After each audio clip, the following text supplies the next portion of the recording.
இந்திய அண்ணா திராவிட முன்னேற்ற கழகத்தின் சார்பில் தெருமுனை பிரச்சார கூட்டங்களை நாம் நடத்தி வருகிறோம். இந்த தெருமுனை பிரச்சார கூட்டங்களினுடைய நோக்கம் என்ன, ஏன் நாங்கள் இதை நடத்தணும்? அண்ணா அதை குறிப்பிட்டு பேசினாங்க. நம்முடைய சட்டமன்ற உறுப்பினர் சொன்னதை போல இந்த 2.5 ஆண்டு கால ஆட்சியில் திராவிட முன்னேற்ற கழகம் இந்த நாட்டை எப்படியெல்லாம் சூறையாடி இருக்கிறார் என்பதை நாட்டு மக்களிடம் எடுத்துச் சொல்ல வேண்டிய பெரிய கடமை நமக்கு இருக்கிறது. ஏன் நாம் இதை சொல்ல வேண்டும் என்று சொன்னால், திமுக செய்கிற அட்டூழியங்களை சொல்ல வேண்டிய தொலைக்காட்சிகளும் பத்திரிகைகளும் மௌன சாட்சிகளாக இருந்து வேடிக்கை பார்க்கிறார்கள். திமுக அமைச்சர்கள் செய்கிற ஊழல்கள் வெளிவருகிறவர்களும் அதை பத்திரிகைகளோ தொலைக்காட்சிகளோ வெளியிட பயப்படுகிறார்கள், வெளியிடுவதில்லை. என்றால் மக்கள் மத்தியிலே இந்த செய்தியை யார் சொல்வது? யார் உண்மையாக இந்த மக்களை நேசித்து நிற்கிறார்களோ, இந்த மண்ணுக்காக நிற்கிறார்களோ அவர்கள் சொல்ல வேண்டும். எனவே அனைத்து இந்திய அண்ணா திராவிட முன்னேற்ற கழகம் நம்முடைய பொதுச் செயலாளர் எடப்பாடியார் அவர்களின் ஆணைக்கிணங்க இந்த தெருமுனை பிரச்சாரங்களின் மூலமாக உண்மை சொல்லி வருகிறோம். நாம் இப்ப கேட்கிற கேள்வி ரொம்ப சாதாரணமான கேள்வி, சாதாரண மனிதனுக்கு புரிகிற கேள்வி. 2021 தேர்தல் நடந்தபோது ஸ்டாலின் எல்லா மாவட்டங்களிலும் பிரச்சாரம் செய்கிறேன் என்று சொல்லி வந்தார். கோவை மாவட்டத்துக்கு கொஞ்சம் அதிகமாகவே மெனக்கெட்டார். இருந்தபோதும் 10க்கு 10 தொகுதியும் அண்ணா திராவிட முன்னேற்ற கழகம் இரட்டைகளை வென்றெடுத்தது. ஆனால் ஸ்டாலின் மேலே கிடந்தார், தமிழ்நாடு முழுவதும் போனார். நாம் ஸ்டாலினை பார்த்து, திமுக நண்பர்களை பார்த்து, சாதாரண பொதுமக்களை பார்த்து கேட்கிற கேள்வி, அன்றைக்கு பிரச்சாரம் செய்து கொண்டு ஸ்டாலின் வந்தபோது 2021 நாம் கட்டிய மின்சார கட்டணம் எவ்வளவு? இன்னைக்கு நாம கட்டுற கரண்ட் பில் எவ்வளவு? 3 மடங்கு உயர்த்தி இருக்கான். சாதாரணமா 500 ரூபாய் கட்டிட்டு இருந்தவங்க 1500 ரூபாய் கட்டுறாங்க. வீட்டு கரண்ட் மட்டும் இந்த பிரச்சனை நினைக்காதீங்க. உண்மையிலேயே இந்த கரண்ட் கட்டண உயர்வுகளால் மிகப்பெரிய பிரச்சனை என்னன்னா, சிறு குறு தொழில் நடத்துகிறவர்கள் தொழில் நடத்த முடியாது. தொழில் நடத்த முடியாமல் தொழிலாளர்கள் மூலப்பெறுங்க வேலை வாய்ப்பு இருக்க. வேலை இல்லாமல் போனால் பசியோடும் பட்டினியோடும் மக்கள் காலத்தை தள்ளுகிற அந்த நிலை ஏற்படும். அந்த நிலையை தான் இப்பொழுது உருவாக்கி கொண்டிருக்கிறார். மின் கட்டணத்தை உயர்த்தினான், பால் விலையை உயர்த்தினான், கட்டுமான பொருட்களின் விலையை உயர்த்தினான், தண்ணீருக்கு வரி போட்டான், சொற்கொடையை ஏற்றினான். நாம் இப்ப பிஜேபியோட கூட்டணியில் இருந்த காலத்துல பாரதிய ஜனதாவினுடைய அடிமைப்படி செயல்படுகிறார்கள் அண்ணா திராவிட முன்னேற்ற கழகத்துக்காரர் என்று பேசினார் இல்லையா? அண்ணா திராவிட முன்னேற்ற கழகத்தின் சொந்தங்களுக்கும் பொதுமக்களுக்கும் நான் சொல்கிறேன், பாரதிய ஜனதாவோடு கூட்டணி ஏறுகின்ற காலத்திலும் பாரதிய ஜனதா சொல்லியோ பாரதிய ஜனதா கேட்டுக்கொண்டோ ஒரு முறை கூட அனைத்து இந்திய அண்ணா திராவிட முன்னேற்ற கழக ஆட்சியில் சொத்து வரியை ஏற்றியதில்லை.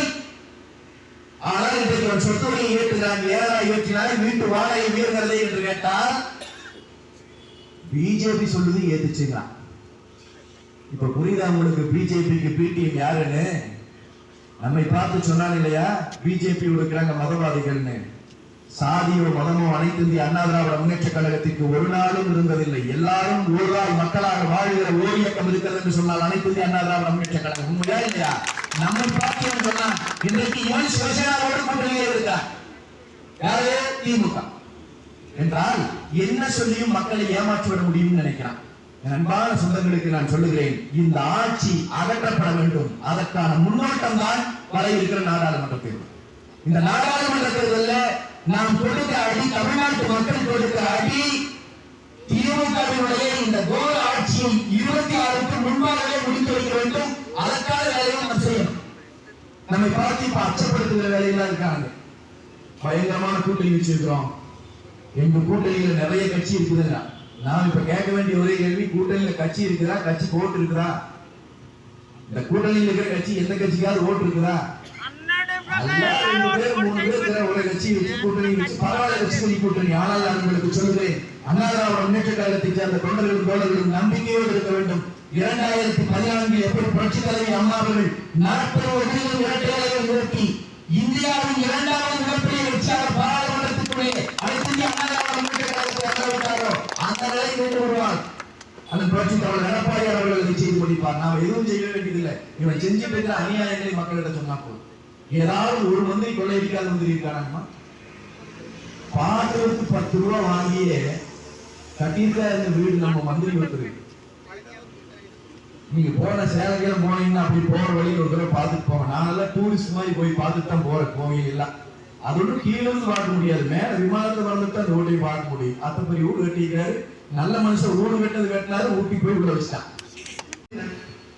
போஸ்ட் அடிச்சு விட்டான், இது காலா கில்லா முடிந்தால் தொட்டு பாருனா அடுத்து பொன்முடி தூக்கி போயிட்டான்.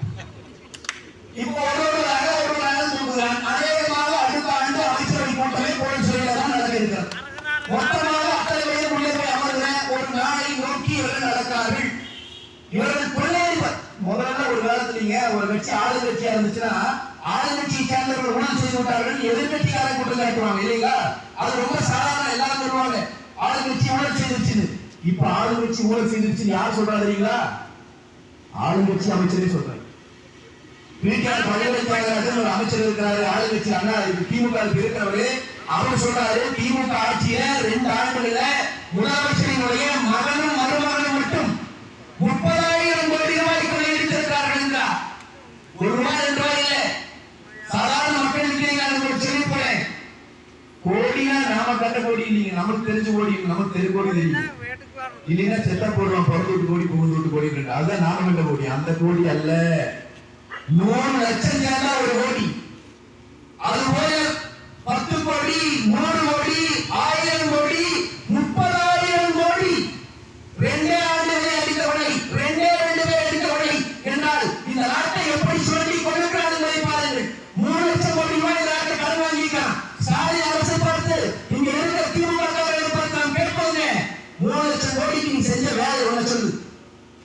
கோயம்புத்தூர்ல இருந்து பொள்ளாச்சிக்கு போறதுக்கு 1.5 மணி நேரம் ஆயிட்டு செய்யா. இன்னைக்கு 20 நிமிஷத்துல போக முடியுதுன்னா இங்க உள்ளாட்சித்துறை அமைச்சராக இருந்தாங்க எங்கள் அண்ணன் எஸ். பி. வேலுமணி அவர்கள் காலத்தில் நாங்கள் போட்ட சாலை பெரும்பாலும் அண்ணா முன்னேற்ற கழகத்தை சேர்ந்தவங்க சொல்லுவோம். 3 லட்சம் கோடி கடன் வாங்கின திமுக கோயம்புத்தூர்ல அல்லது தமிழ்நாட்டில் எங்காவது நிறைவேற்றி ஒரு விட்டோம்னா கழிவறை கட்டி திறந்தாலும் கருணாநிதி பேரை வச்சுதான் திறக்கணும். ஆனாலும் மக்கள் திட்டங்கள் ஒன்றையும் தான் கொடுத்துட்டு இந்த திட்டம் வளம் வந்துருச்சுன்னா அம்மாங்களை பார்த்து கேட்கிறேன், ஏழை பெண்களின் கழுத்திலே ஒரு பொட்டு தங்கமாவது இருக்க வேண்டும் என்று சொல்லி தாலிக்கு தங்கம் என்கிற திட்டத்தை கொண்டு வந்தாரே புரட்சி தலைவி அம்மா அவர்கள், அந்த திட்டம் இன்றைக்கு இருக்கிறதா? தாலிக்கு தங்கம் இருக்கா? அண்ணன் சட்டமன்ற உறுப்பினர்கள் கேட்டா இந்த லேப்டாப் கொடுக்கிற திட்டம், பள்ளிக்கூட பிள்ளைகளுடைய லேப்டாப் கொடுத்த அந்த திட்டம் இருக்கிறதே இன்றைக்கு 2 ஆண்டுகள் ஆயிடுச்சு, 3 ஆண்டுகள் நிறுத்திட்டான். ஒரே ஒரு குழந்தைக்கு லேப்டாப் கொடுக்கப்பட்டிருக்கிறதா திமுக ஆட்சியில? ஆட்சி அமைச்சர் கேட்டப்ப சொன்னாங்க லேப்டாப் பதிலா டேப் கொடுக்கிறோம்.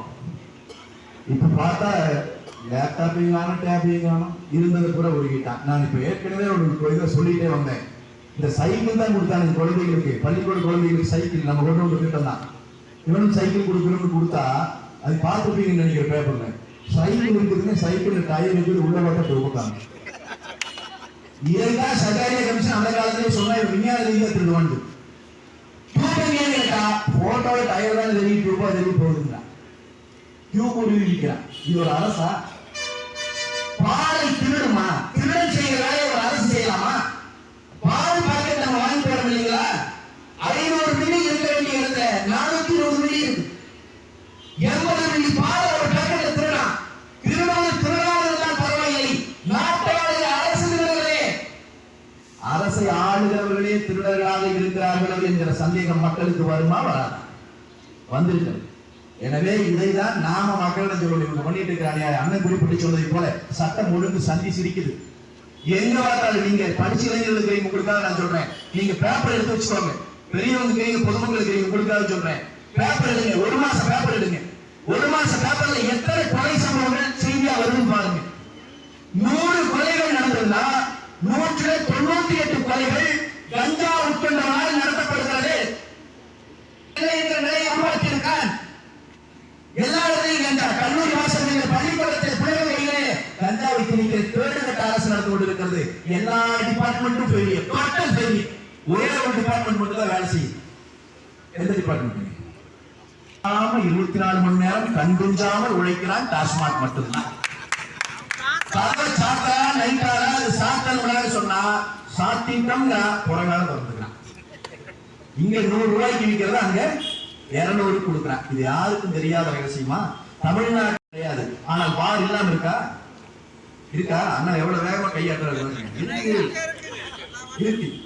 அப்ப இந்த பாரதிய பல லட்சம் கோடி ரூபாய் ஊழல் யார போறது? நேரடியாக குற்றம் சாட்டுகிறோம். முதலமைச்சர் வீட்டுக்கு போறது.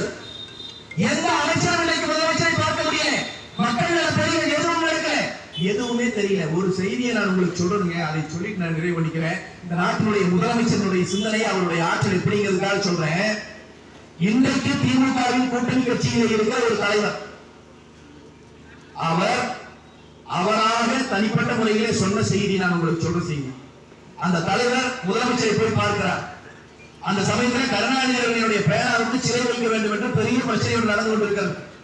அந்த தலைவர் போய் சொல்கிறார் முதலமைச்சரிடம், இந்த பேனா சிலை வைக்கிற சம்பவம் வந்து ரொம்ப பேரை கெடுத்துருக்குதுங்க, வேண்டாங்க, மக்கள் இவ்வளவு அவதிப்படும் போது பேனா சிலை வேணுமாங்கன்னு கேட்டப்ப ஏன் அவ்வளவு பிரச்சனை வந்துச்சுன்னு கேட்டாரா முதலமைச்சர். இவர் சொல்லியிருக்காரு, கடலுக்குள்ள வைக்கிறது கடலுடைய சூழலை எல்லாம் கெடுத்துருங்க. முதலமைச்சர் அந்த தலைவரிடம் கேட்டிருக்கிறார், கடலுக்குள்ளேயே சிலை வைக்க போறாங்க. இது அந்த தலைவர் சொன்னது சத்தியம், நான் உங்களுக்கு சொல்லுகிறேன். இதுதான் முதலமைச்சருக்கு இந்த நாட்டை பற்றி, இந்த நாட்டில் நடக்கிற சம்பவங்களை பற்றி இருக்கிற புரிதலும் அறிவும். அவர் இன்றைக்கு ஸ்பெயினுக்கு போயிருக்கிறார். கேட்டால் முதலீடுகளை ஈர்த்து வர போகிறேன். ஏற்கனவே துபாய் போனார், குடும்ப சகிதமாக போனார்கள். முதலீடு ஈர்த்து வந்து தொழில் தொடங்குவேன் என்றால் என்னடா தொழில் வந்திருக்கிறது என்று பார்த்தால், நம்முடைய காலத்திலே எவ்வளவு தொழில் நிறுவனங்கள் தமிழ்நாட்டுக்குள்ளே வந்தார்கள், இப்போது என்னடா வந்திருக்கிறது என்று பார்த்தால் 100 மால் கொண்டு வந்திருக்கிறேன். எவ்வளவு ப்ரொடக்ஷன் நடக்கும் பாருங்க நாட்டு. மக்களை பைத்தியகாரர்களாக நினைக்கிறவர்கள் இந்த நாட்டை ஆண்டு கொண்டிருக்கிறார்கள். துளி கூட அறமற்றவர்கள் ஆளுகிறார்கள். ஒரே சம்பவம் தான் சாட்சி. அதை மட்டும் சொல்லி நிறைவு செய்கிறேன். 2 கட்சிக்கும் என்ன வித்தியாசம்ங்கிறதுக்கு நாம நடத்தின மாநாடுகள் தான் சாட்சி. அண்ணா திராவிட முன்னேற்ற கழகம் புரட்சி தமிழர் எடப்பாடியார் அவர்களுடைய ஆணைக்கிழங்க மதுரையிலே மாநாடு கண்டும் 15 லட்சம் பேர் மாநாட்டிலே திரண்டார்கள். 15 கிலோமீட்டருக்கு முன்னாலேயே வாகனங்களை நிறுத்திய காவல்துறை. ஒரு குழந்தையை பொருள் தூக்கி போட்டு, ஒரு குழந்தை கையை பிடிச்சிட்டு மனைவியை கூப்பிட்டு 15 கிலோமீட்டர் நடந்தே வந்து அந்த மேடையை பார்த்து, இரட்டைகளை பார்த்து, புரட்சி தலைவரின் மரங்களை பார்த்து அணைவிட்டு போன தொண்டர்கள் லட்சக்கணக்கான பெண்கள் உள்ளார்கள். ஒரு காவல்துறை அதிகாரி பாதுகாப்பு கொள்ள, ஆனால் ஒரு சின்ன அசம்பாவிதம் கூட நடக்கல. அதுதான் அனைத்து இந்திய அண்ணா திராவிட முன்னேற்ற கழகம் நடத்திய மாநாடு. நான் மாநாடு நடத்தின பிறகு நானும் நடத்துறேன்னு உதவி. சரி, நடத்தி பாடலாம்னா நீங்க எல்லாம் பார்த்துருப்பீங்க அந்த மாநாட்டை. மாநாடு போடுறான் ஐயா, மேடையில உட்கார்ந்து தலைவர்கள் ஸ்டாலின் இருக்கிறாரு, உதயநிதி பேசிட்டு இருக்கிறார். மாநாட்டு மேடையில நேரா பின்னாடி ஒரு பெரிய குரூப்பா உட்கார்ந்து சீட் அடிட்டு இருக்கிறாங்க. மாநில உரிமை சமூக நீதிங்க அவனுக்கு ரம்மி சேரலைங்க, ரம்மியே சேரலைங்க. திமுக காரனுடைய இருக்கிற நாட்டு பற்று 3 வெட்டு போட்டோம்னா ஒரு ஜோக்கருமே வரலீங்க. எப்படி வரும்? இருக்கிற ஜோக்கர் கூட மேடையில் உட்காந்துருந்தேன். ஒண்ணும் பண்ணல. திருடுகிறார்கள் கட்சிக்காரர்கள். கட்சி மாநாட்டில் திருடி கொண்டு ஓடுகிறான். எவன் எதை தூக்கி கொண்டு ஓடுகிறான் என்று எவனுக்கும் தெரியவில்லை. ஒருவன் தண்ணி பாட்டில் தூக்கிட்டு ஓடுறான், ஒருத்தர் எண்ணெய் பாட்டில் தூக்கிட்டு ஓடுறான், ஒருத்தர் பிரியாணி அண்டாவை தூக்கிட்டு ஓடுறான். அந்த சமையல்காரன் திணறல் இருக்கிறதே, அவன் நின்று கொண்டு பேட்டி கொடுக்கிறார். என்னங்க இப்படி எல்லாம் பண்றாங்க? அப்படியே ஒரு பேய் பயம் தெரியுது அவர் முகத்துல. அந்த வீடியோவை நல்லா பாத்தீங்கன்னா தெரியும். அந்த சமையல்காரன் கையில மனைவியை புடிச்சிட்டு பெட்டியா புடிச்சிட்டே பேசிட்டு இருக்காரு. எவன் எதை தூக்கிட்டு போவான்? திமுக இது ஒரு கட்சி. இந்த கட்சியுடைய தலைவர்கள் நாட்டை கொள்ளையடிக்கிறார்கள். கட்சியுடைய தொண்டர்கள் வேறு வழியில்லை என்று சொல்லி கட்சியுடைய கொள்ளையடிக்கிறார்கள். இந்த கட்சியை கொள்ளையடிப்பதற்கு பிறந்த கட்சி.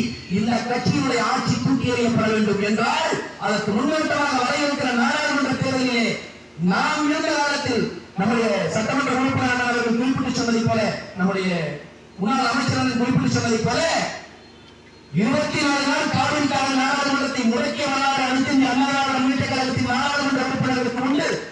நீட்டெடுக்க திட்டம் என்ற திட்டத்தை கொண்டு வந்து தஞ்சை 2ஆம் மாவட்டத்தையே பாலைவனமாக மாற்ற துணிந்தவர்களை தடுத்து நிறுத்தி பாதுகாக்கப்பட்ட வேளாண் நிலம் அறிவித்து நம் மண்ணை காப்பாற்றியவர்களாக புரட்சி தமிழர் எடப்பாடியாருக்கு உண்டு.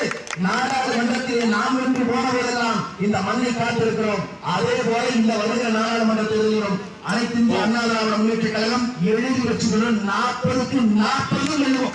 என்ன சந்தேகம் இல்லை. அந்த எடப்பாடியார் அவர்கள் யாரை விளைவிட்டு காட்டுகிறாரோ அவர் நாட்டின் பிரதமர் அவர்கள் நிலை வரும். அதற்காக நாம் உழைக்க வேண்டும். திமுக செய்கிற இந்த மோசடிகளை மக்கள் மன்றத்தின் முகத்திலே பிடிக்க வேண்டும். அதற்காக கழகத்தின் தொண்டர்களை தோழர்களை ஒன்றுபடுங்கள் என்று கேட்டு நிறைவு செய்கிறேன். நன்றி. உடனுக்குடன் தெரிந்து கொள்ள நமது அம்மா இணையதள தொலைக்காட்சியை சப்ஸ்கிரைப் செய்து அருகில் உள்ள பெல் ஐகானை